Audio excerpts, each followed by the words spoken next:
Bonjour à tous, j'espère que vous allez bien. Bienvenue pour ce nouveau numéro du petit exo de colle, aujourd'hui numéro 59, et je vous propose pour ce nouveau numéro une curiosité qui j'espère vous pique assez fortement. L'énoncé est le suivant, vous avez un espace, un Q espace vectoriel, bon il faudra peut-être le justifier, mais Q racine de 2 est donc un espace vectoriel, c'est même mieux que ça, c'est un corps. Et on va considérer deux applications qui finalement seront des normes, N1 et N2, définies comme ci suit. Et on va montrer, ce qui devrait vous étonner, on va montrer que N1 et N2 ne sont pas équivalentes dans E. Alors tout de suite, ça devrait bousculer un peu les connaissances que vous avez dans votre tête, surtout si vous êtes en prépa, vous êtes en train de vous dire, attends, on est là sur un espace vectoriel, a priori de dimension finie, et vous aurez raison, il est de dimension finie, c'est un Q espace vectoriel, de dimension finie, et vous dites, bah normalement, si j'ai un espace vectoriel de dimension finie, les normes sont équivalentes. En fait, ça dépend du corps. Tout le truc dépend du corps. Et ouais, ça peut paraître étonnant, mais tout le truc dépend du corps. Et donc, on va mettre en évidence que si je travaille pas avec R ou C, donc là notamment si je travaille avec Q, bah on a un problème. Bah ouais, parce que bon, oui, vous connaissez les exemples classiques que l'on peut faire en dimension infinie avec des ensembles de fonctions continues et tout ça. Et puis donner des exemples, la norme infinie, la norme 1 qui ne sont pas équivalentes en trouvant une suite de fonctions qui marche bien. Ouais. Mais vous ne connaissez pas d'exemple où vous avez un espace vectoriel de dimension finie, c'est ça qui doit vraiment vous piquer beaucoup là. Vous avez un espace vectoriel de dimension finie, et pourtant les normes dessus ne sont pas équivalentes. Et en fait tout le problème vient du corps. Alors on va faire cet exercice d'abord, puis après je vais vous expliquer en quoi le fait d'utiliser le corps Q à la place du corps R ou C pose problème. Pour ceux qui savent déjà, peut-être, ils ne seront pas étonnés, mais voilà, j'aimerais essayer de mettre en avant, et puis j'aimerais aussi mettre en avant quel est le problème, où se cache, si vous voulez, l'hypothèse manquante qui fait que ça ne marche pas pour Q, mais que ça marche bien pour R et C, dans la preuve que les normes sont équivalentes. Parce que c'est vrai que c'est très bien caché. Hein, c'est pas quelque chose qui est si facile à voir, c'est très bien caché, et je pense que ça serait bien de le souligner. Donc voilà, alors bon bah, comme d'habitude, je vous laisse vous amuser à essayer de résoudre ce problème. Donc peut-être dans un premier temps expliquer pourquoi ce truc-là est bien un Q espace vectoriel. Donner peut-être sa dimension si vous voulez, ça peut être sympa à faire. Dans un deuxième temps, montrer que N1 et N2 sont des normes. Puis montrer qu'elles ne sont pas équivalentes. Ok, donc voilà le plan que je vous propose. Premièrement, montrer que E est un espace et un Q espace vectoriel de dimension. Bon, je pense que vous vous y attendez, je vais vous le donner, de dimension 2. En fait, on peut même montrer mieux qu'un Q espace vectoriel, j'en parlerai après. 2. Montrer que N1 et N2 sont des normes.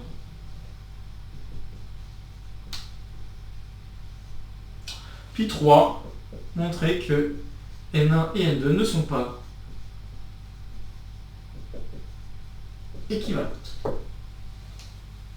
Alors peut-être qu'il faudrait que je vous rappelle rapidement ce que ça veut dire que deux normes sont équivalentes. Deux normes sont équivalentes si et seulement si, donc N1 et N2 sont équivalentes si et seulement si il existe deux constantes, K1 et K2, des réels positifs non nuls, tels que K1 N1 est inférieur ou égal à N2 est inférieur ou égal à K2 N1. Donc c'est-à-dire que je peux borner, si vous voulez d'une certaine manière, je peux borner le quotient N2 sur N1. Ça peut être une façon de comprendre la chose. Donc je peux borner le quotient N2 sur N1 et de la même manière, je peux borner le quotient N1 sur N2. Voilà, donc deux normes sont équivalentes si et seulement si j'ai cette propriété-là. Et donc on va mettre à défaut cette propriété-là avec un outil assez habituel de chercher une suite. Hein. Donc, voilà, je ne vais pas trop spoiler, j'aimerais vous laisser y réfléchir. Donc n'hésitez pas à faire une petite pause afin de résoudre cet exercice avant que je ne vous dise quoi que ce soit d'autre. Ok, j'espère que vous avez essayé. Je trouve que c'est quand même un exercice très intéressant et intriguant pour ceux qui n'auraient jamais vu ce genre de choses. Donc premièrement, montrer que E est un Q espace vectoriel, 2 dimensions 2. Alors pour montrer que c'est un Q espace vectoriel, on va dire il y a deux groupes, ceux qui sont en maîtrise et qui ont pas mal de bagages et qui vous disent direct « Oh mais Q racine de 2 c'est une extension de corps de Q », c'est un corps. Donc oui, c'est une extension de corps fini d'ailleurs, et c'est une extension de corps donnée par racine de 2. Racine de 2 étant un nombre algébrique. Tiens donc, encore des nombres algébriques. Je vous embête pas mal avec les nombres algébriques apparemment sur cette chaîne. Bon ben voilà, je vous embête à nouveau avec ça, donc oui, vous aurez raison, en tout cas pour les gens en maîtrise, vous pouvez la jouer comme ça. Pour les gens en prépa et même en première année, vraiment en tout début de prépa, quand ils apprennent à peine ce que ça veut dire avoir un espace vectoriel, bah il suffit d'utiliser les axiomes. Donc vérifier tous les axiomes que doit vérifier un espace vectoriel. Donc qu'est-ce que sont les axiomes?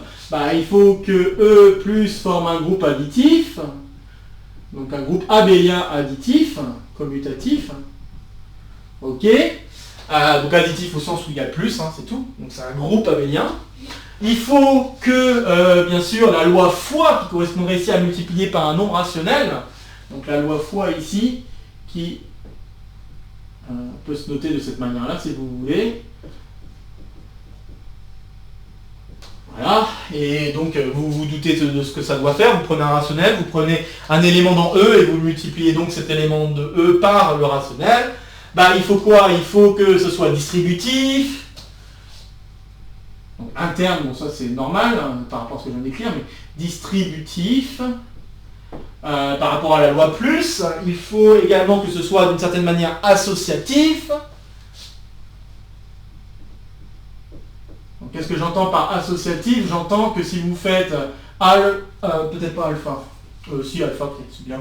Donc si vous faites alpha.beta.x, ben ça va donner la même chose que alpha-beta.x. Okay, donc vous pouvez faire la multiplication des deux rationnels avant de multiplier par l'élément qui est dans l'espace. Bon voilà, c'est ça que j'entends par associatif. Distributif, je pense que c'est clair, ça doit être distributif des deux côtés, hein, donc je précise pas, mais à gauche et à droite. Très bien. Il y a ça, et puis bah, il y a également les petites propriétés un peu bébêtes, qui est de dire que si je fais 1 fois x, ça fait x, et puis si je fais 0 fois x, ça fait x, mais ça vient peut-être, je pense que ça vient quand même d'une bonne propriété de groupe abélien, bon, bref, et je pense que c'est déjà, je crois que c'est à peu près tout, si j'ai pas loupé, bon, il est possible que j'ai loupé des trucs parce que je les ai dit en même temps, mais essentiellement je pense que tout est là. Donc voilà les axiomes qu'il faudrait vérifier pour montrer que E+, avec la loi fois est bien un espace vectoriel, un Q espace vectoriel. C'est pas très difficile, mais voilà, c'est ça qu'il faudrait peut-être faire si on voulait vérifier tout ce qu'il y a à faire. Je vais pas faire le détail, mais voilà. Alors une autre façon de voir encore la chose, parce que bon en fait toutes ces propriétés-là découlent d'un truc, si vous voulez. Ça découle vraiment d'un truc. Ça vient du fait que Q racine de 2 est dans R. Voilà, donc en fait, toutes les propriétés là, hein, si vous voulez, d'une certaine manière, découlent du fait que ça, c'est un sous-corps de R. D'accord? Et R étant déjà un Q espace vectoriel, ça c'est pas très difficile parce que c'est la propriété de corps. Q est un sous-corps donc Q est un sous-corps de R. Donc dès que j'ai quelque chose qui est un sous-corps d'un autre truc, j'ai tout de suite un héritage, si vous voulez, un héritage de structure d'espace vectoriel qui se crée, d'accord? Donc c'est pas très difficile, on en a déjà parlé je pense lors d'un autre exo de colle, je crois qu'il s'agissait d'un truc où il fallait montrer que tout quasi-corps fini est commutatif. Bah, dans cet exo de colle que je remettrai en description, il y a 2-3 trucs qui vous disent, enfin, 2-3 trucs qui sont expliqués pour vous dire pourquoi en effet le fait d'avoir un sous-corps donne une structure d'espace vectoriel. Et bon voilà, après vous pouvez jouer avec la caractérisation de sous-espace vectoriel, donc ce truc-là, il faut montrer que c'est un sous-espace de ce truc-là. Qu'est-ce qu'il faut vérifier? Bon, bah, il faut vérifier que 0 est dedans, il faut vérifier, bon 0 est dedans, donc d'accord, mais c'est pas très... Donc c'est non vide quoi, essentiellement. Il faut montrer que c'est non vide, et d'autre part que c'est stable par combinaison linéaire, Q combinaison linéaire. Donc voilà, c'est pas très difficile de s'en assurer. Donc ok, on a la structure de Q espace vectoriel, que je vais pas détailler davantage, c'est juste une question de, soit je joue avec les axiomes, soit je joue avec la caractérisation de sous Q espace vectoriel, soit je joue avec la propriété d'extension de corps, suivant votre background. Maintenant, je vais regarder un petit peu la question 2, et pareil, je vais me permettre d'aller vite, encore une fois, Parce que bon, c'est pas une question très difficile non plus de vérifier. Alors oui, j'ai oublié la dimension 2. Peut-être la faire. Pourquoi cette dimension 2 ? Normalement, vous devriez voir quelle famille engendre Q racine de 2. Une famille qui engendre Q racine de 2, c'est 1 racine de 2. Donc il faut montrer que c'est une base de Q racine de 2. Et pour montrer que c'est une base, bon bah essentiellement vous voyez déjà que c'est générateur. Alpha plus bêta racine de 2, c'est bien tous les éléments qu'il y a dans Q racine de 2, donc c'est générateur. Maintenant il faut montrer que c'est une famille libre. Pour montrer que c'est une famille libre, je vais dire j'ai alpha plus bêta racine de 2 égale 0, avec alpha, bêta des rationnels. Et si vous manipulez un peu la chose, en supposant que bêta est non nul, vous allez arriver au fait que racine de 2 doit être égale à moins alpha sur bêta, qui est donc un rationnel, et donc vous avez une contradiction, ok ? Ce qui veut dire donc que bêta doit être nul, et par conséquent alpha doit être nul également. Voilà, donc c'est pas très difficile. Si vous n'avez jamais fait ce raisonnement, je pense que c'est bien de le faire, de le réécrire proprement, mais l'idée est là, tout est écrit là en fait. C'est juste, il faudrait faire des phrases en plus par rapport à ce que j'ai écrit, mais voilà. Donc vous avez bien une famille libre, vous avez une famille génératrice, donc c'est bien une base, une Q-base de Q racine de 2. Ok, donc l'espace vectoriel qui est en jeu ici, c'est bien un espace vectoriel de dimension 2 sur Q, bien sûr sur Q. Ok, alors maintenant il faut regarder si N1 et N2 sont des normes, là aussi je vais aller vite. Quelles sont les propriétés qu'il faut vérifier pour une norme ? Bon il faut vérifier que d'abord c'est positif. Vérifier que c'est défini positif, bon ça vient plus ou moins tout seul, défini positif. Donc alors je vais écrire tout ce qu'il faut vérifier. Positif, ça va tout seul. Défini positif. Défini positif. Attention à l'écriture.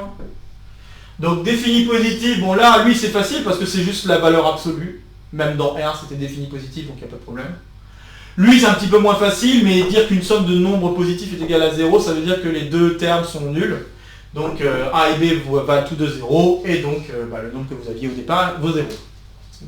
Donc défini positif, c'est pas très dur non plus. Voilà. Puis après vous avez quoi ? Vous avez l'homogénéité.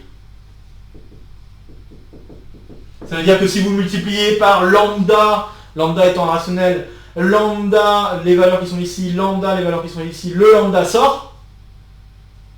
Ça aussi, ça va tout seul. Et puis enfin, inégalité triangulaire. Bon, ça aussi, ça va tout seul avec les propriétés de la valeur absolue. La valeur absolue. En fait, tout vient de la propriété de valeur absolue, si vous voulez. C'est vraiment... voilà quoi. Il n'y a rien de très spécial à dire. Donc, mais bon, c'est quand même, voilà, ça permet de réviser le cours et tout ça tranquillement. Donc tout marche bien. C'est bien des normes. Alors maintenant, on en vient enfin à la difficulté, montrer que les normes N1 et N2 ne sont pas équivalentes. Alors pour montrer que deux normes ne sont pas équivalentes, comment on fait en pratique ? Je l'ai dit un petit peu plus tôt. Ce qu'on fait en général, c'est qu'on essaie de trouver une suite d'éléments dans l'espace vectoriel tel que ça va tendre vers 0 pour l'une des deux normes, ou peut-être tendre vers plus infini, puis pour l'autre norme, ça va tendre vers une constante, ou voilà. Il faut qu'il y ait quelque chose qui contredise le fait que N1 sur N2 est borné par deux nombres réels positifs stricts, ou que N1 sur N2, enfin bref, il faut mettre le quotient dans le sens que vous voulez. Il suffit de mettre en contradiction cette chose-là pour une suite de vecteurs. Si vous arrivez à faire ça, vous avez gagné. C'est exactement comme ça que vous trouvez les contre-exemples pour l'espace des fonctions continues ou l'espace des fonctions polynomiales. Okay, si vous prenez la norme sup comme étant juste le... Donc là, par exemple, pour les fonctions, vous pourriez prendre la norme sup qui est donc prendre le max de la valeur absolue de f sur un intervalle 0,1 par exemple, et puis la norme 1 comme étant l'intégrale de 0,1 de la valeur absolue de f de x dx. Okay, si vous prenez ces deux choses-là, ce sont bien deux normes. Et puis si vous prenez une suite de fonctions, donc notamment si vous prenez la suite de fonctions donnée par x puissance n par exemple, vous verrez que d'un côté la norme 1 va tendre vers 0 et la norme infinie vaut toujours 1 sur 0,1. Voilà, donc voilà un exemple de façon de montrer que des normes ne sont pas équivalentes. Bon. Alors là c'est un peu la même chose, on va faire exactement la même technique. Tout l'enjeu est de déterminer la bonne suite de vecteurs qu'il faut prendre pour pouvoir s'assurer que l'une des deux tend vers 0, l'autre tend vers quelque chose de fini ou vers l'infini, peu importe. Bon, alors si on y réfléchit un petit peu, et là je vais me permettre parce que là c'est quelque chose peut-être pas évident à deviner, mais si vous pensez à cette idée de ouais, alors il y a pour les fonctions, etc., on avait vu à chaque fois x puissance n. Peut-être que dans notre tête, une idée, une suite pas trop méchante à laquelle on pourrait penser, c'est juste trouver un nombre là-dedans et je regarde les puissances de n. Et puis il faut que je fasse en sorte que l'une des deux normes tende vers 0, de manière assez évidente, et l'autre, peut-être, il y a une question de compensation qui ne se manifeste pas du coup sur l'autre norme. Bien, si on réfléchit un petit peu à ça, on peut se dire, ok, je peux peut-être faire facilement en sorte que ce truc-là tende vers 0, et puis faire en sorte que les A et B qui interviennent dans la première norme se compensent. Mais que dans la deuxième, du coup, les A et B, comme je les vois comme valeur absolue, que je fais la somme des deux, ça ne se compense pas. Si on a cette idée-là en tête, on peut penser au genre de suite que je vais donner maintenant. On pourrait penser donc à regarder xn qui est égal à racine de 2 moins 1 à la puissance n. J'avoue que c'est pas quelque chose de très facile à deviner. De toute façon, en général, c'est pas toujours très facile de voir quel genre de suite il faut prendre, etc. C'est pas toujours évident. Mais voilà, je vous donne maintenant, si vous n'avez pas trouvé avant, je vous donne une suite xn qui va marcher. Et je vous propose l'exercice suivant, de montrer que n1 de xn, ça tend vers 0, quand n tend vers l'infini. Et pourtant, n2 de xn, ça tend vers plus infini, quand n tend vers plus infini. Voilà, donc essayez de démontrer ça, et puis une fois que vous aurez réussi à le faire, on va pouvoir conclure. Donc n'hésitez pas à faire une pause pour essayer de démontrer cette chose-là, notamment le N2, parce que le N1 c'est facile, mais le N2. Et puis on va tout de suite résoudre ça. Ok. Alors, donc comme je l'ai dit, le N1 c'est facile parce que c'est une suite géométrique de raisons compris entre 0 et 1, très très classique, là, il n'y a rien à ajouter. Racine de 2 moins 1 est compris entre 0 et 1. Youpi, racine de 2 moins 1, puissance n tend vers 0 quand n tend vers l'infini, en termes de valeur absolue, bien sûr. Donc il n'y a pas de problème. On a bien que xn, pour la norme n1, tend vers 0 quand n tend vers l'infini. Ok. Alors maintenant le deuxième, pour avoir la réponse à la deuxième norme, il va falloir écrire xn sous cette forme, a plus b racine de 2. Ok, je vais écrire xn peut s'écrire an plus bn racine de 2. Alors vous voyez que la structure de E est un peu plus forte, je vous avais dit que c'était un corps, la structure de E est un peu plus forte que juste un espace vectoriel, c'est carrément un corps. Et donc en tant que corps, si je fais le produit d'éléments qui sont dedans, je reste dedans, et même n'importe quel élément non nul là-dedans admet un inverse. C'est même encore plus fort que ça. Bref, vous avez maintenant la chose sous les yeux, je vais faire an plus bn, et puis je vais déterminer une relation de récurrence que vérifie an et bn. Je vais faire ça assez bêtement. J'ai xn plus 1 qui va donc valoir, si je vais le produit de ça avec racine de 2 moins 1, ça va valoir d'un côté, si je mets les constantes ensemble, je réfléchis 2 secondes de tête, donc je dois avoir moins an 2bn, donc ça fait 2bn moins an, ok. Et puis l'autre, ça va être an moins bn, je crois. Donc vous avez an fois racine de 2, c'est ça. Voilà, donc vous allez trouver ça. Ceci vous donne votre relation de récurrence. Et puis avec la relation de récurrence, on va pouvoir donner une expression explicite de an et bn. Alors explicite d'une certaine manière, parce que ça va s'écrire, je pense que vous pouvez vous attendre que ça va s'écrire aussi à l'aide de racine de 2. Bon, je ne sais pas à quel point vous vous y attendez, mais vous pouvez vous y attendre. Donc moi je vous spoil un peu en vous disant que oui, ça va être le cas, ça va s'écrire en fonction de racine de 2. Mais ce qui va m'importer, c'est que le an ou le bn, suivant lequel des deux vous voulez regarder, notamment là je vais regarder an, il va avoir une composante qui va tendre vers plus infini. Et ça va me suffire amplement pour conclure. Donc et là on s'amuse à faire un peu de calcul, donc j'ai an plus 1 qui est égal à 2bn moins an, j'ai bn plus 1 qui vaut an moins bn.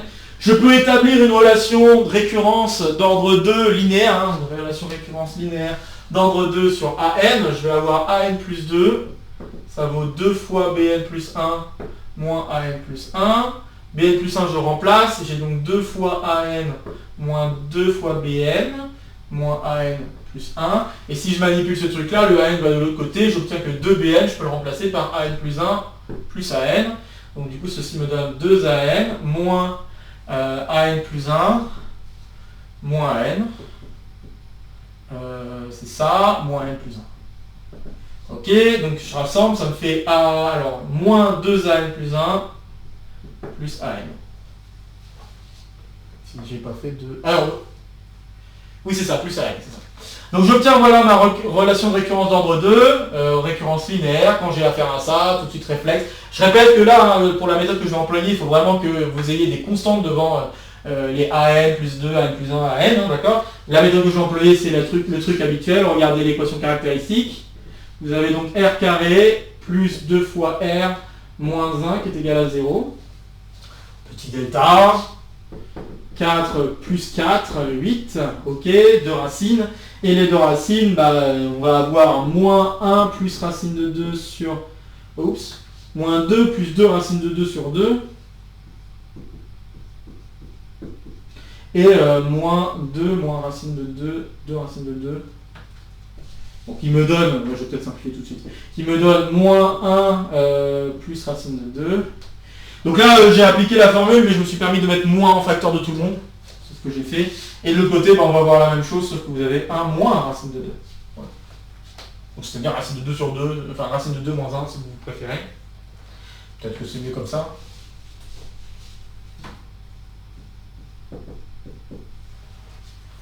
C'est peut-être mieux comme ça. Ok, et donc j'ai mes 2 racines, donc ça veut dire que ma suite AN s'écrit grand A fois lui, hein, donc on va dire lui plutôt, moins 1 plus racine de 2 à la puissance n, plus B fois racine de 2 moins 1 à la puissance n.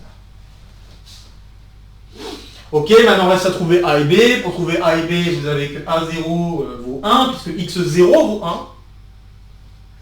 Et puis X1 vaut moins 1 plus racine de 2, donc ça veut dire que A1 vaut moins 1. Donc là, on a que A plus B égale 1. Et puis le moins 1, si je fais mes petites manipulations, j'obtiens quoi? J'obtiens... Alors, réfléchissons. Donc on va avoir moins A plus B, si je rassemble les constantes ensemble. Et puis ensuite j'ai quoi? Je vais avoir moins A. Ça, moins A plus B, donc c'est ça, donc ça va faire B moins A. Donc plus B moins 1 fois racine de 2. Youpi. A plus B, je sais que ça fait 1 grâce à la ligne d'avant, donc le moins 1 va se simplifier de chaque côté, ce qui veut dire que B moins A fois racine de 2 est égal à 0, ce qui veut dire que B égale 1. Et donc comme A plus B doit être égal à 1, A égale B égale 1 demi. Ok, ça veut dire que le A qui est ici est non nul, je suis content. Du coup, vous avez un terme ici qui en valeur absolue tend vers plus infini, un terme ici qui en valeur absolue tend vers 0. Et donc, conclusion de tout ça, ça veut dire que AN tend vers plus infini. D'accord, donc si je réécris, vous avez que AN est égal à donc moins 1 puissance n sur 2 fois 1 plus racine de 2 à la puissance n plus 1 moins racine de 2 à la puissance n. Voilà, donc je me retrouve avec ça. Et puis, voilà, comme je le disais, lui, ça tend vers plus infini. Puis lui, ça tend vers 0. Et donc, en valeur absolue, AN tend vers plus infini quand n tend vers l'infini. Et donc, si AN tend vers plus infini quand n tend vers l'infini, étant donné que la norme 2 est plus grande, la norme 2 de xn est plus grande que la valeur absolue de AN, puisque vous faites valeur absolue de AN plus valeur absolue de Bn, vous concluez que n2 tend vers plus infini, donc n2 de xn tend vers plus infini quand n tend vers l'infini. Ce qui permet donc de conclure que vous n'avez pas, malheureusement, vous n'avez pas le fait que n2 sur n1 soit borné, puisque vous avez que n2 sur n1, n1 tend vers 0 plus, n2 tend vers plus infini divisé par 0 plus, ça tend vers plus infini, donc ça veut dire que vous avez le K2 qui ne peut pas intervenir. Donc n1 et n2 ne sont pas équivalentes. Terminé. Bon voilà, alors comme promis, je vais vous dire qu'est-ce qui pose problème, pourquoi en effet, même si on a des espaces vectoriels de dimension finie, eh bien la question de norme équivalente n'est pas forcément satisfaite. Eh bien je ne sais plus si je l'ai dit avant, mais je le dis maintenant, le gros problème c'est le corps. Donc le gros problème c'est le corps, et en fait ici essentiellement le problème c'est que Q n'est pas un espace complet. Voilà. Toute l'affaire qui se cache derrière, c'est le fait que Q n'est pas un espace complet. Alors Q n'est pas un espace complet, ça ne parle pas à tout le monde, alors je vais réexpliquer ce que ça veut dire. Il y a des chances que je l'ai déjà dit dans d'autres exos de colle, mais ça fait pas de mal de le rappeler. Donc qu'est-ce que ça veut dire qu'un espace est complet? Donc E avec une norme est dit complet. Enfin, pas complet, hein, quand même. Donc est complet. Si et seulement si toute suite de Cauchy converge. Donc toute suite de Cauchy converge dans E. Donc, toute suite de Cauchy, je vais y arriver, converge dans E. Donc toute suite de E, hein, bien sûr, de Cauchy converge dans E. Qu'est-ce que c'est une suite de Cauchy? Je vous le rappelle. Ça a été aussi l'objet d'un exo de colle que je remettrai en description également. Donc, UN est de Cauchy, si et seulement si vous avez pour tout epsilon positif l'existence d'un entier positif tel que pour toute paire d'entiers plus grand que cet entier particulier, vous avez la différence de deux termes de la suite en norme qui va être plus petit que epsilon. Donc ça c'est une suite de Cauchy, et ce que j'affirme c'est qu'un espace est complet si toute suite de Cauchy de E converge dans E. Et quand je dis converge dans E, ça veut dire que la limite de cette suite est dans E. Malheureusement, Q n'est pas complet. Avec la valeur absolue en général, n'est pas complet. Et tout le problème vient de là. Q n'est pas complet. Donc Q n'est pas complet, le fait de dire qu'il n'est pas complet, vous pouvez trouver une suite, c'est pas dur, hein, vous pouvez trouver une suite de rationnels qui tend vers racine de 2 notamment, qui n'est pas rationnelle. Et donc bon, voilà, ça pose problème, le fait que ce soit pas complet. Et voilà. Alors en quoi ça pose problème, hein, parce que vous pourriez me poser la question, ok, bon très bien, il vient de m'expliquer que ça vient de la complétude, le problème, mais il m'a pas encore expliqué qu'est-ce qui pose problème dans la preuve. Parce que oui, c'est vrai que beaucoup de gens soulèvent le problème de complétude, mais j'ai l'impression, en ayant feuilleté un petit peu, que peu de gens, ou quasiment personne, ne soulignent qu'est-ce qui fait que la preuve d'équivalence de normes en dimension finie fonctionne dans R ou dans C, mais pas dans Q. Et bien je vais vous donner une réponse toute bête.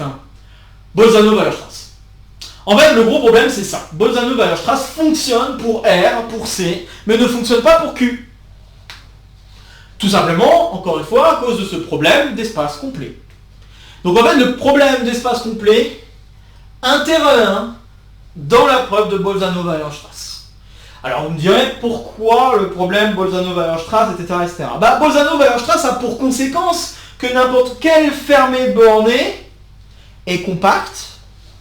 D'accord? Et donc en particulier dans une preuve bien connue du fait que les deux normes sont équivalentes, eh bien on utilise le fait qu'on travaille dans un fermé borné pour une certaine norme, et qui me donne donc un compact pour cette norme, et on joue avec ce compact en disant j'ai une fonction continue qui va être donnée par l'une des deux normes, la norme en général avec laquelle on veut montrer qu'il y a équivalence avec la norme infinie. On va montrer que pour cette autre norme, eh bien en fait cette autre norme est bornée du coup par rapport à, si on travaillait dans ce fermé borné, eh bien donc dans ce compact, eh bien l'autre norme est bornée dans ce fermé.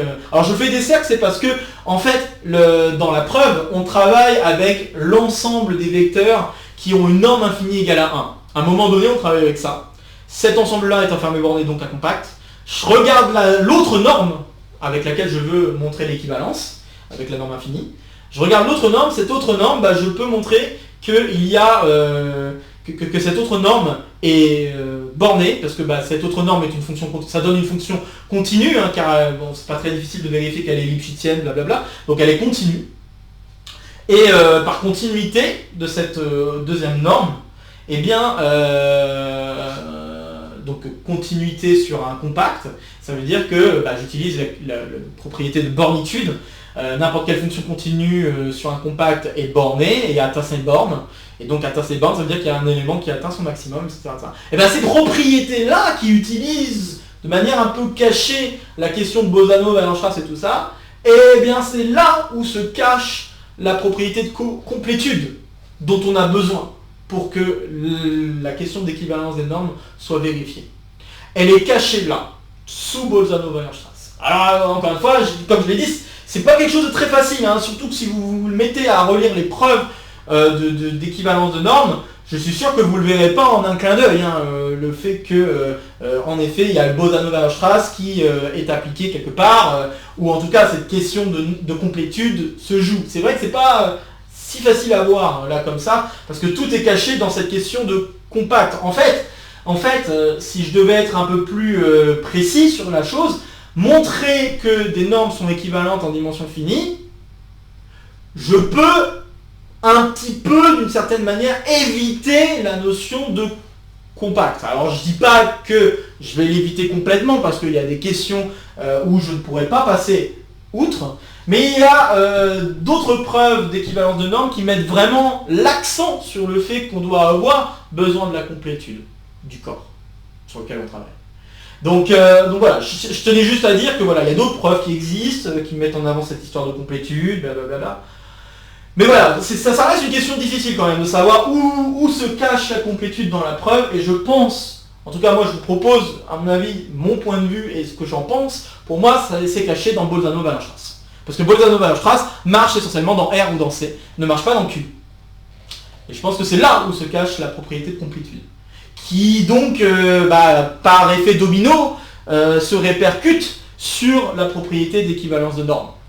Puisque si Bolzano-Weierstrass ne marche pas dans un espace complet, qui n'est pas complet, pardon, eh bien la question d'équivalence de normes ne marche pas dans un espace qui n'est pas complet. Voilà, je pense, voilà, c'est mon avis sur la question. Si vous avez d'autres avis sur la question, n'hésitez pas à les partager en commentaire comme d'habitude. Ce qui me permet de faire la transition. N'hésitez pas également à partager la vidéo si vous connaissez d'autres camarades qui pourraient être intéressés par le contenu de la chaîne ou cette vidéo en particulier. Puis sur ce, je vous retrouve très vite pour de prochaines aventures mathématiques. Encore une fois, je serais bien curieux d'avoir vos avis sur la question. Moi, à mon avis, je pense avoir vu le problème de complétude là-dedans. Si vous pensez le voir autrement, n'hésitez pas à le partager. Et puis voilà, portez-vous bien et à très bientôt. Salut à tous!